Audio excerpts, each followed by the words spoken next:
kung tungkol saan yung pelikula at sino yung mga characters dito, kahit briefly lang. Siguro si Nela muna. Okay. Okay na Nela, si Felix. No, just kidding. Okay, Nela. So yung Wag Mo Akong Iwan, it's a film about the harsh reality of life, in where sometimes we have to make certain sacrifices po. Wow. For ourselves, for our family. So parang pinapakita po yung na paghihirapan ng bahay. And nagtinatako din po niya yung mga maraming social issues. Tapos abangan nyo lang po anong social issues po yun. Wow, pero maganda yung isa. Thank you! Very pageant.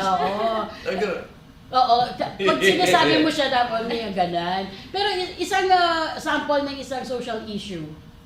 Human trafficking. Yo, wow.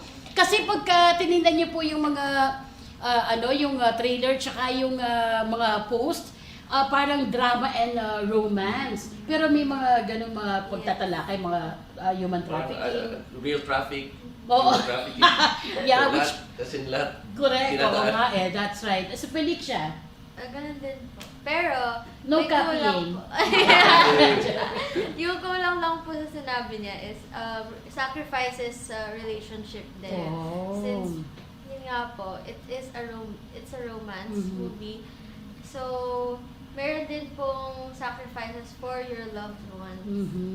Wow naman. At saka Tom, itong sa title lang, Huwag Mo Akong Iwan. Sino ba yung iniiwan, iiwan, at saka sino yung mang iiwan? Ito lang masabi ko.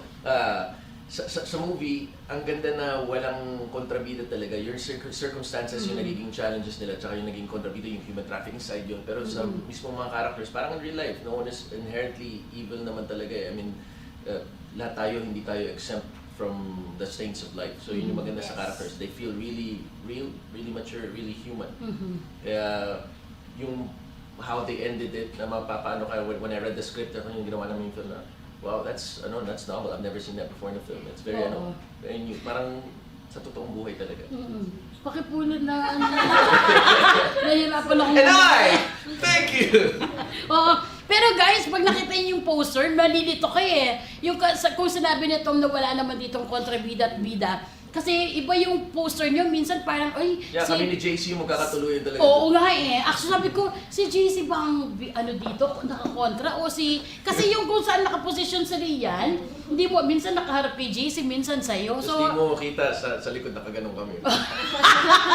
Tapos dapat may backshot. Okay, guys, interesting. Ganyan. Oo. Interesting to kasi talagang doon sa poster medyo may mystery.